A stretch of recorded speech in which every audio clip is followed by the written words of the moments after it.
The Connector Next Door is your invitation to meet the natural connectors all around us. They represent the everyday event planners who are energizing their communities every single day. Their stories are familiar, fun, and full of charm. Your host, Lisa Garrow, is a lifelong event planner and has been a connection strategy coach for over a decade. She knows events can become energized connecting points where communities can gather and grow. Let's listen in as she strikes up a conversation with today's Connector Next Door.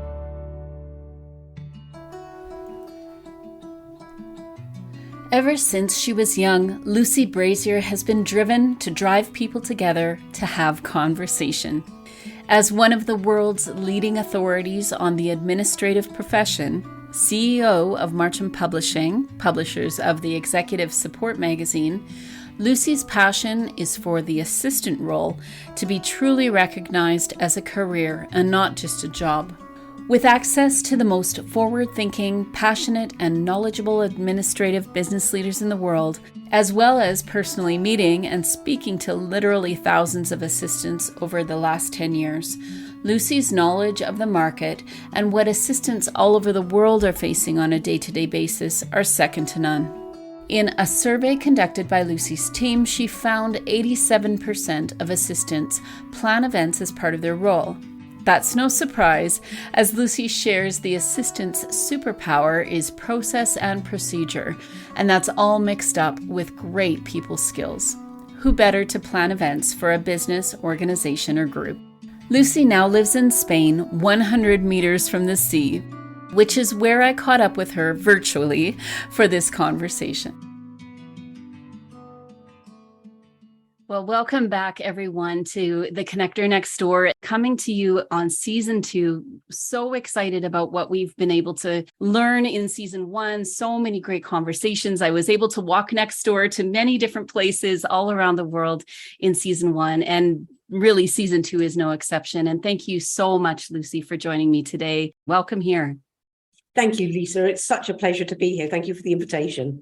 I've just been so impressed with what I've seen that you have been able to create, not just a magazine and events that you plan, but also the community and how people really feel like they can trust you, that they have this space where they can learn with you and grow with you in the work that you're doing. Tell us a little bit about where you're coming from today and where that started for you to really start to feed into the world of administrative professionals. Oh, thank you so much. Well, actually, the journey started right at the beginning of my career.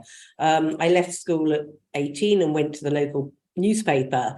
Having worked for a local newspaper for a little while, I was snapped up by the Times, the main Times in London, to work on the section of the newspaper there that was for administrative professionals. It was called Times Creme de la Creme, and we produced a 48-page supplement every week for administrative professionals. You know, in the days when cut and paste was really cut and paste, you were actually cutting and pasting things and sticking them down on pages for them to reproduce it.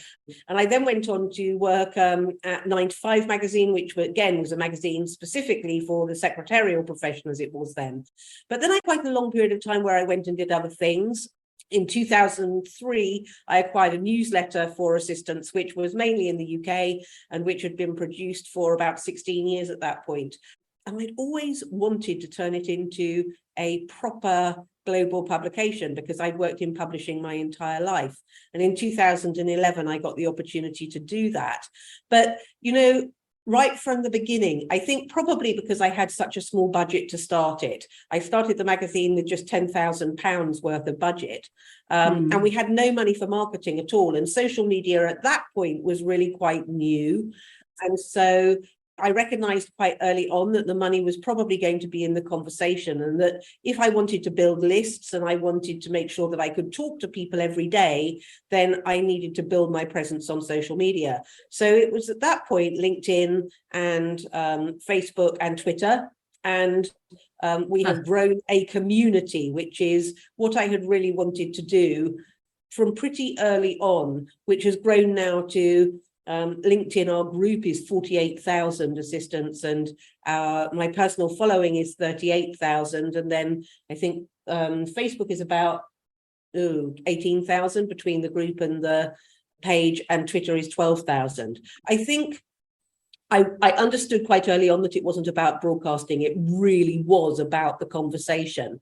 And particularly for assistants, they're very siloed in the way that they work. If you think about it, unlike other departments, as it were, they are spread horizontally across the business. They don't have their own department. And it's why I think they're so often left out of things. But certainly when we run our events, what we're told more than anything else is, oh, thank goodness, it's not just me that has got this problem. And so Yes. they don't usually get training. There isn't usually any performance review of any kind. There is no career structure. In fact, our latest research said that 78% of them felt that they were being underutilized and that the business didn't understand what it was that they did. And 60% felt that there was no chance for any kind of promotion. So I've spent the last 12 years really campaigning to change that perception and to get them talking to each other so that they can support each other, establishing themselves as business people, as opposed to being seen as support and a function that sits outside the core of business. Mm-hmm. Many listening to this podcast are event planners or coming to event planning as administrative professionals. And sometimes we do feel like there is this behind the scenes that happens that is unseen, but is so incredibly needed. What are you finding when you're talking to this community about what is it that they would love to see in their work? What's so interesting, Lisa, is that this is a profession, and it isn't a job anymore, it is a profession. That is 98% female, and it's a fifth of the world's working population. So that's 500 million people worldwide that work in administration. That's a lot of people to be misunderstood, right? So what I'm seeing more than anything else, and I can give you a really good example. There's a business I was working with quite recently talking about community and how not to do it, who had over 500 assistants. Each assistant had been hired by their executive, not by HR. So none of the job descriptions matched up. The performance review was done by each individual executive, dependent really on whether they liked them or not, and whether they got a pay rise or not was also based on that. And there was no visibility because there were 60 job titles within that one business alone for the administrators. In fact, it took us a year to find them all so that we could work out how we were going to work with them. You know, that's within one company. And the administrators there were just so hungry to actually learn more about the business and to be able to support at a higher level. Because you said earlier that you didn't think that most businesses understood what they were there for. And this is the point. You know, it is actually a role whereby the business employs the assistant. And the business employs the assistant to make sure that every hour that is spent and the money that is spent per hour by the executive is best spent. So the idea is that the assistant gives the executive back time. I think many of us see the assistant just as a status symbol and don't really quite realize that. So a highly trained assistant can really give back extraordinary amounts of time to their executives. We did a piece of math the other day with that same business that I was just talking about, where we worked out that if the assistants at that business were trained, and as a result of that training, they were giving their managers back 1 hour a day, the bottom line, what drops to the bottom line is $88,600 a week. Wow. A week. So they are just sitting there saying, you know what, especially coming out of COVID, it's so important that executives are doing what it is that the business is paying them to do and not doing the things. An executive can do travel, an executive can do calendar management or email management or whatever, but whether they should or not is something altogether different, you know? It's there's a wonderful guy called Jeff Hoffman who is a multi-billionaire, and he started Priceline.com, but he also organized Evander Holyfield's fights and he organized most of Elton John's tours. And he tells all sorts of stories about assistants when he speaks on the circuit, which he does to honor his former assistant, who I believe was killed in a car crash a few years back. But one of the stories that he tells is he said he went to dinner one night with an eminent heart surgeon friend of his who was sitting doing his own calendar. And he said to him, "Carl, what are you doing?" And Carl said, "Well, I'm doing my calendar." And Jeff said to him, but aren't you worth $500 an hour? Now, Jeff always says, if you don't have an assistant, you are an assistant. So in effect, Carl was paying his assistant $500 an hour to do his calendar for him. So, I think the realization in business that actually you can hand all sorts of things to your assistant, particularly at the higher levels, I think, the ones that really understand the business and understand what your goals and KPIs are as a manager are always going to be hugely useful because they're going to support you to get there. What is really interesting about what you're talking about, and this is something even in a middle management kind of role, I've lived in that space for a long, long time. Confidence is one thing. So we can look to increase our confidence and our competence in something. The other part of that is the business acumen, which is, I think what you're saying is that if we're craving to move forward in our careers, to maybe see a promotion in our future, to expand what we know and use what we know and what we're passionate about, so often what's missing is the business acumen around the organizational structure, or how does it actually work, and where do we fit in all of that? Is there more of an appetite now to give them more responsibility, to see what they're capable of? Well, very definitely. And I think this all ties into the new world of work. And it's very interesting because when I went looking at collaboration, because of course it's the real buzzword right now, isn't it, out there? And I was trying to understand what the difference was between teamwork and collaboration.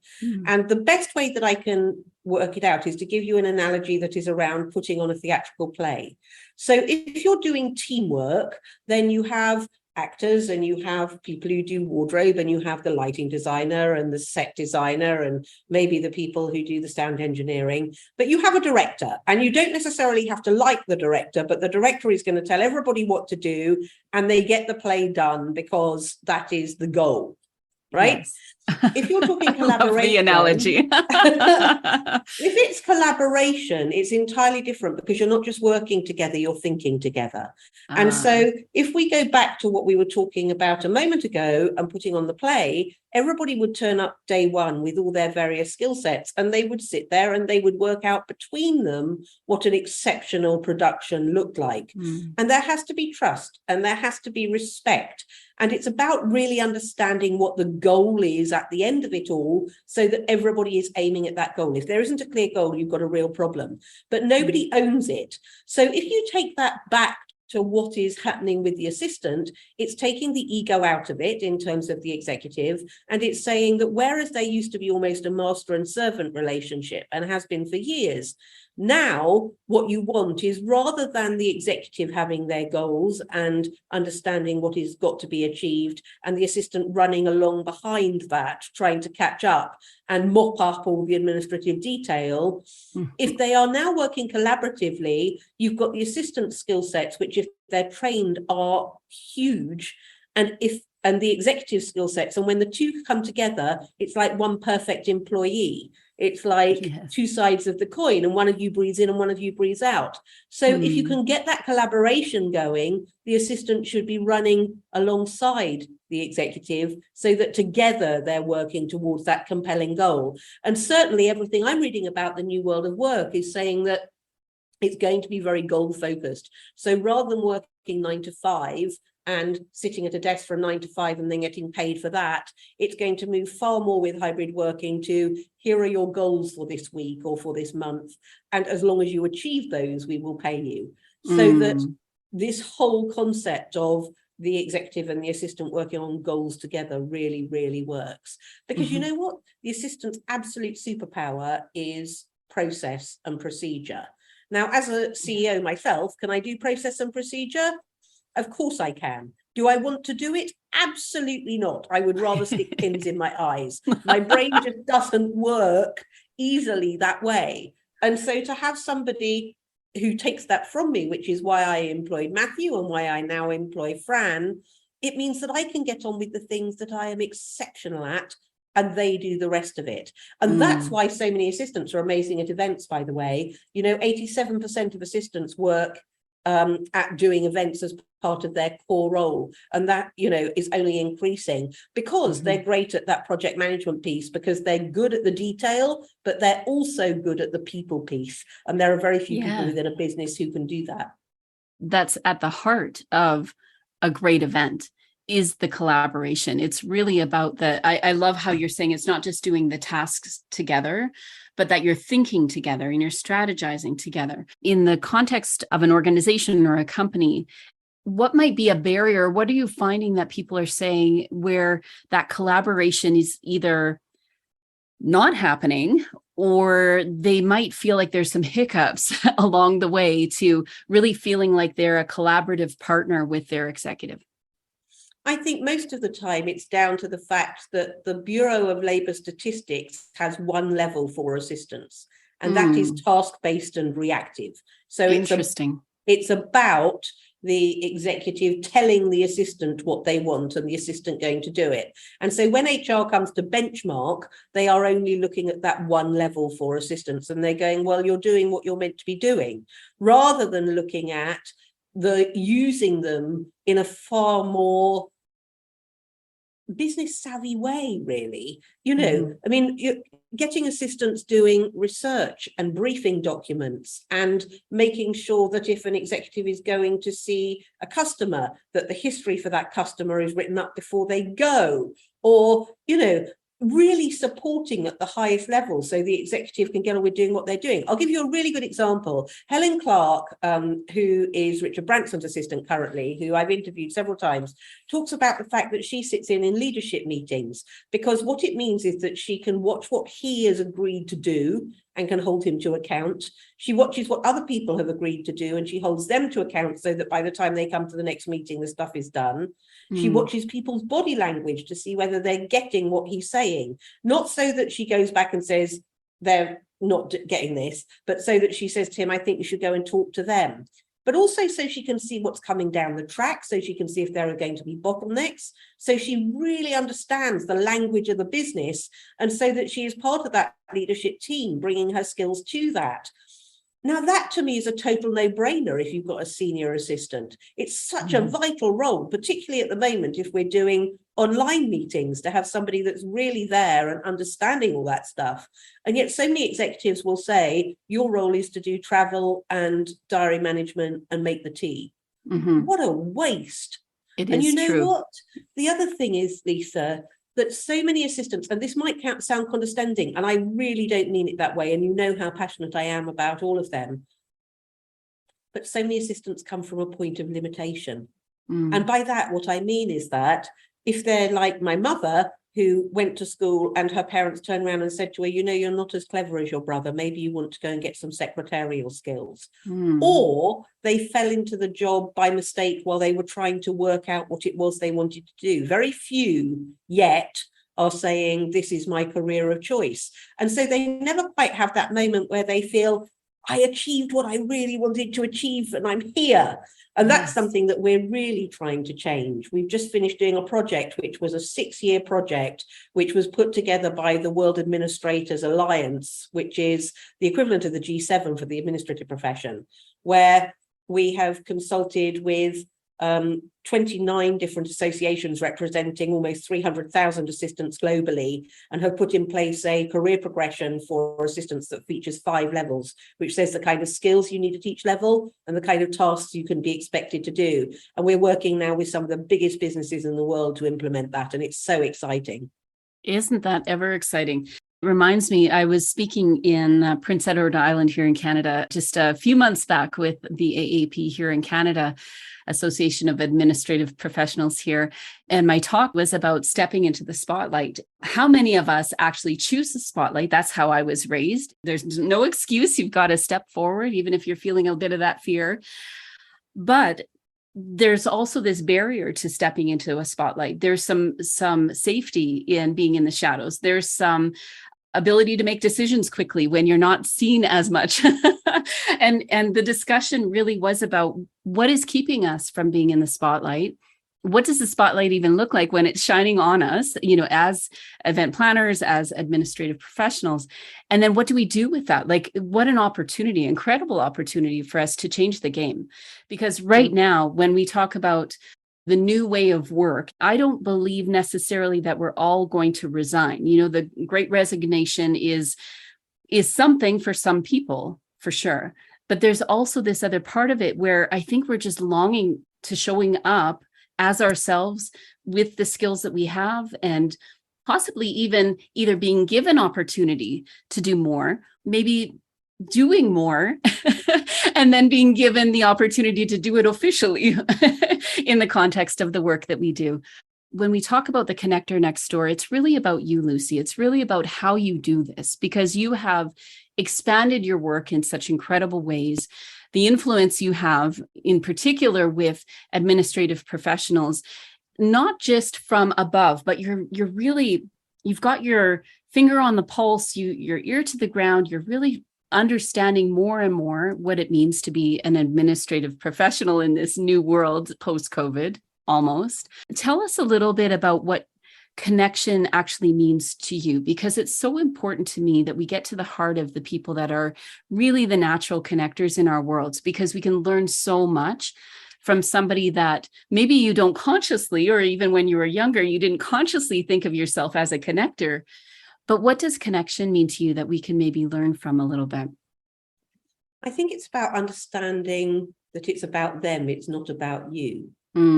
And it's learning their language. It's very interesting. There is a very definite tone to the way they speak to each other and the kind of language that they use. And I listen very hard, and I try and write in similar language so that it has the same kind of rhythm to it, and so that I'm quoting back to them the things they've told me.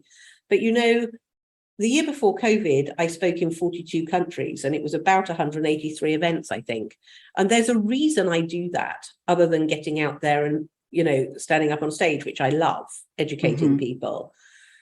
It has as much to do with meeting them and listening to them and making them feel seen. And there is a wonderful word in Zulu language, which is South African, which is sawubona. And I do a lot of work in South Africa, and I love the language over there. It's just so beautiful. But sawubona is their word for hello. And what it actually means literally is, I see you, as in I see your soul, I know who you are. And that to me is the mission. Because if you want to connect people, you have to make them understand who they are and make them feel seen. When we talk about seeing someone else, it doesn't mean that we know them completely or that we understand completely. And that's, I think, sometimes the key when we want to connect well with others. Thousands of people that are in your community are probably seen and heard, not just by you, but by others that now have identified with what you've created and the language you're speaking, and want more of that, which when we talk about connection and the value of connection is that it does have this attractive, almost irresistible piece of being part of it. Yes, and we don't have a mission statement as such, but we do have 3 things that my team are very clear are my mission. The first is one profession, one voice, which is our hashtag. And that was because when I first started traveling, there were pockets of amazing people, amazing women all over the world doing fantastic things for this profession, but they had never met or talked to each other. And so I really felt that there was a power in connecting people globally so that there was a global movement to change the profession. So one profession, one voice was something that we started in 2013. And there have been some of our most incredible leaders globally who are now in contact with each other and working together. The second is changing lives one person at a time. And that came out of my foundation, which I'm a director of, along with 2 other administrative professionals in South Africa, where we take kids out of Soweto, the township, and we train them for a year to become assistants, and then we go find them work at the end of it. And that charity, which is called Isipo, which means the gift, the tagline for that, changing lives one person at a time. And the reason that that was put in place is because Anel Martin, who was one of the other directors, was saying to me, there are just so many of these kids that can't communicate with people and haven't got the education that they need, and we really need to do something. And then I was looking, thinking, but there are millions of them. And she reminded me of that story about the gentleman walking along the beach who finds a starfish and throws it back into the sea. And his friend says to him, well, why are you doing that? It isn't going to make any difference at all. Look at the number of starfish there are. And he says, well, it'll make a difference to that one starfish.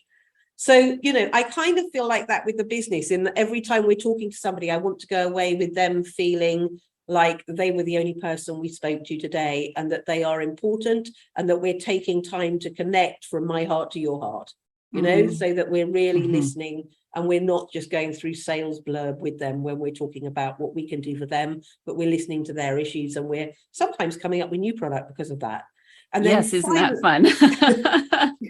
Indeed. And then the third one is the money's in the conversation, which is what I've said earlier, which actually didn't come from me. It came from somebody right at the beginning of my career when I went to some exhibition and I heard somebody presenting. But it's so important, I think. Really listening to people means that you don't have to go after the money. It happens.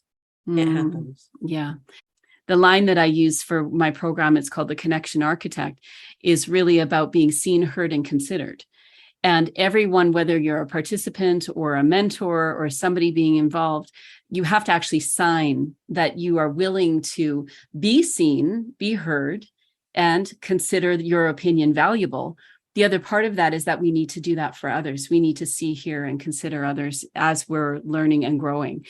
And at the end of the day, like you say, then all of a sudden there are things that are popping up that you never would have thought that would have been part of a program or part of a conversation, because that's where it starts bubbling up. People's ideas, maybe some of their experiences put into motion. It's very exciting to see people where the light bulbs go on, or their brilliance starts to shine.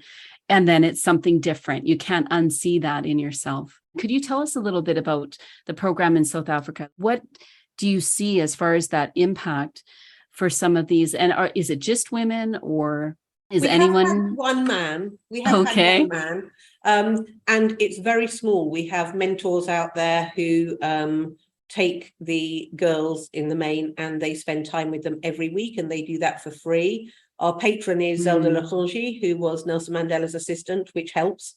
But the program itself, we talk to the educational institutions, and we find out who the children are that they feel have got the most potential, who don't have the money to do it. And then we work with Rosebank College in Johannesburg, and we place a certain number of girls every year there, and we pay for their transport and we pay for their clothes. It was a real learning curve, actually. I mean, year one, we went and we bought laptops for them all, or actually, no, we got a sponsor to give us laptops.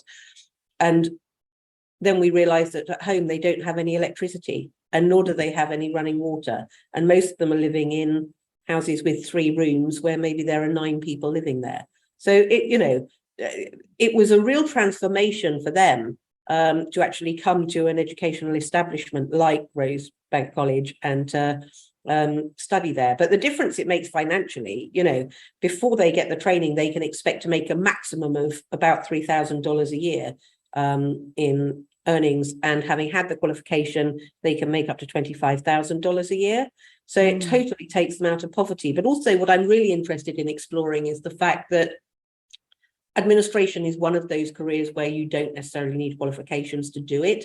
And so as a career, it's something that women who are in poverty can get into and can grow a career to take them completely out of poverty, and to understand the value of education. Most of the jobs that women do when they don't have an education don't lead very far. You can do them well, but you're never going to grow. So it is actually an idea that I'm exploring all over the place. We're talking to people in Brazil and in Peru and in India about possible projects there too, because whenever we talk to charities that do similar things, they say, oh, there's plenty for the boys, but almost nothing for the girls. So I think it's very exciting as a project. Beautiful. And that they would have the support and the encouragement of a worldwide community of administrative professionals all over the world that I'm sure are cheering them on. And raising money for them, actually. We don't get any government grants or anything. We make most of the money at our gala dinners and through assistants doing sponsored walks or bake sales or whatever, and donating money that way. So, amazing. It's the administrative profession helping itself. That's amazing. I would love to learn more about that. I think that's something that here at Candy, we'd love to explore how maybe we can help as well.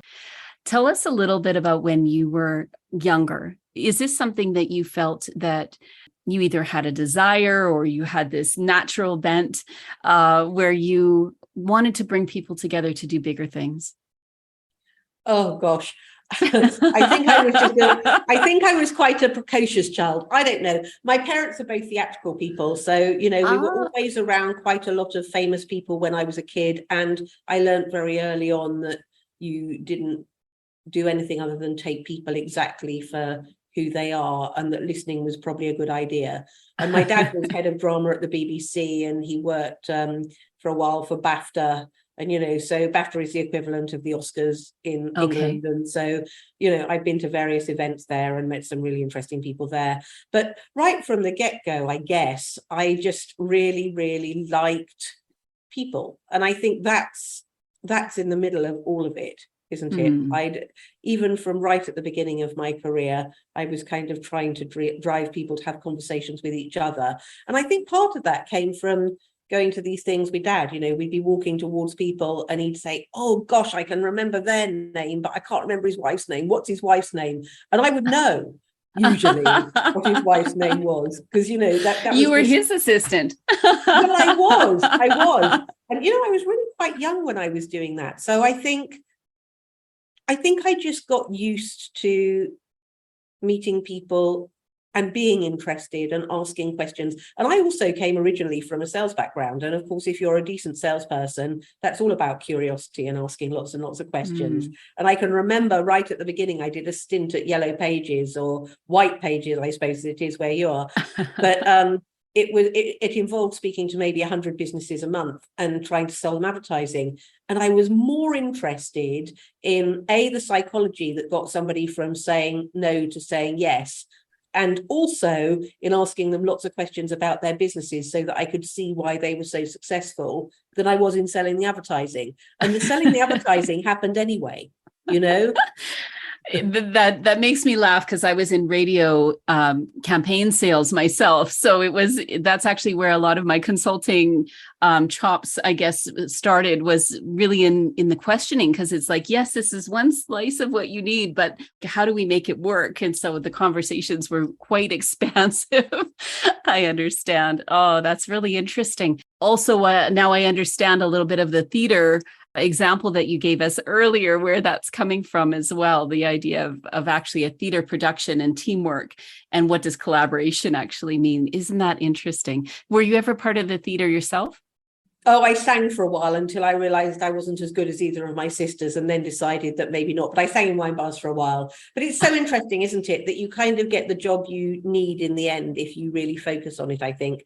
Yes. As long back as I can remember, I used to, when the kids, I'm the eldest of four, and the other brothers and sisters, I used to sit in front of a blackboard and teach when I got back from school, when even in primary school, and wanted to be a teacher. And then I went into publishing, having run the school magazine and the school newspaper, without realizing that could be a career. But I also really wanted to travel.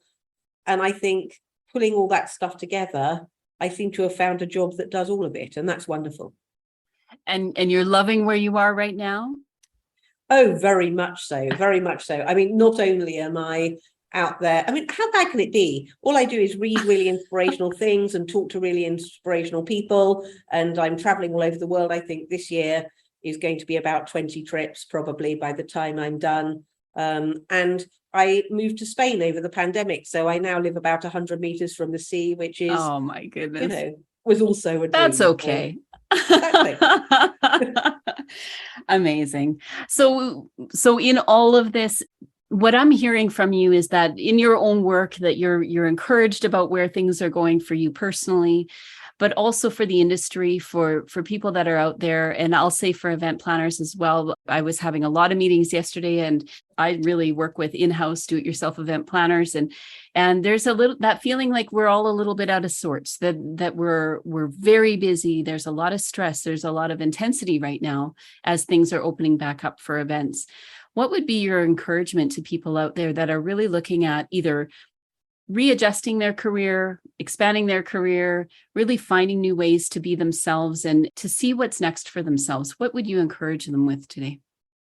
Do you know what? I just think it's what I've said for most of this, which is to firstly listen, because there is so much conversation at the moment. The world is in an acute state of change, and we haven't worked out what it's going to look like yet. So speak up. because everything just changed. So what's one more change? If there are things that you want to happen, now is the time, and this time will never come again. You know, that as business is reevaluating what the world of work looks like, find your voice and say what you would like, because otherwise you're going to kick yourself later on, and it's going to happen to you rather than you driving that change. So I would listen and I would communicate. That's my two pieces of advice. That just gives me chills, because that could not have been better advice. I think when we are in a time of change, and if we have the courage, even a little bit, even if we can speak up a little bit or say that one thing that maybe we've been thinking, you know what, if I invested this, or if I led that project, or if I would lean in or learn this other piece, now's the time. And who knows where that will take us. Maybe it's just one little step forward, but you never know. And I think you and I probably are in that same space where it really is about listening first, speaking up, and allowing yourself. I think if I've seen anything in the work that I do with event planners, it's proving to yourself that it's possible. When you start to actually step forward and then it works, all of a sudden you're like, maybe I'll ask that other question. Maybe I'll lean in a little bit over here. It allows you to really expand. Very definitely. And you know what, Lisa? I started my business 12 years ago off the back of a burnout. And I was very, very ill indeed. And I took the step, and I listened, and I communicated. And here I am 12 years later with a multi-million-pound business and inspiring assistants all over the world. So that whole piece that you don't know what you're capable of until you make that first step is huge. Thank you, Lucy. I want to just put a period on that, because I think that's a beautiful way to end our conversation today. Thank you so much for your time today. I wish you amazing success as you travel and continue your message. I'm excited about learning more about what you're up to and investing where we can and supporting you as much as we can here at Candy. Thank you again for today. Thank you. The Connector Next Door podcast is produced by Candy Event Consulting, where everyday event planners and their teams gain clarity, get connected, and grow in confidence. Subscribe at www.candyconsulting.ca to hear visits with everyday event planners who are putting connections first.